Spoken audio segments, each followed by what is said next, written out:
আজ এই ঝিঙে ডুমো ডুমো করে কেটে রেখেছি। ঝিঙে আলু দিয়ে দই দিয়ে একটা দম রান্না করব, আলুর দম। দেখতে থাকুন পুরো ভিডিওটা। আলুটিকে এভাবে টুকরো টুকরো করে কেটে রেখেছি। আলুগুলো আগে ভেজে নেব। কড়াতে তেল গরম হয়ে গেছে, দিয়ে দিচ্ছি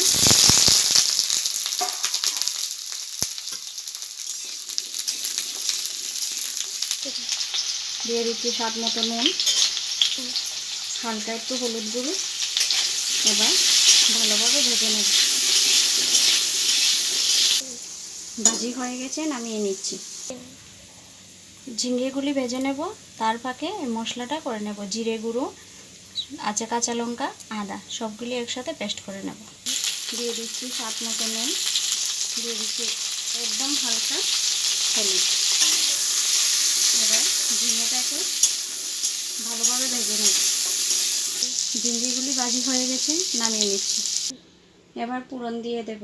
পুরনে দিচ্ছি গোটা জিরে, আর দেব এখানে জিরে, আদা, কাঁচা লঙ্কা বেটে রেখেছি। মশলাটাকে ভালো করে কষিয়ে নেব। দিয়ে দিচ্ছি হলুদ গুঁড়ো, কাশ্মীরি লঙ্কা গুঁড়ো। এবার সবকটা মশলাকে ভালোভাবে কষিয়ে নেব। একটু জল দিয়ে মশলাটাকে ভালো করে কষিয়ে নিচ্ছি।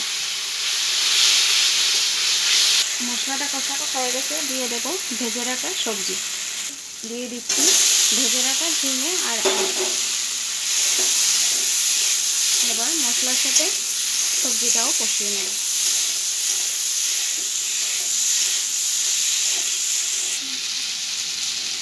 মশলাটা কষানো হয়ে গেছে, দিয়ে দিয়েছি টক দই। এবার একদম হালকা আছে ভালো করে ফুটিয়ে নেব।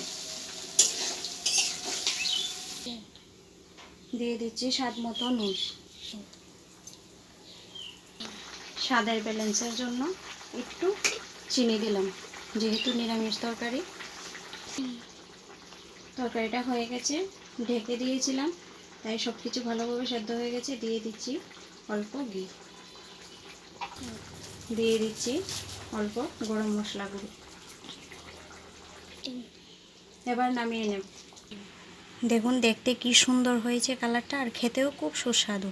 এভাবে বানিয়ে খেয়ে দেখবেন, যদি ভালো লাগে কমেন্ট করে জানাবেন। ধন্যবাদ।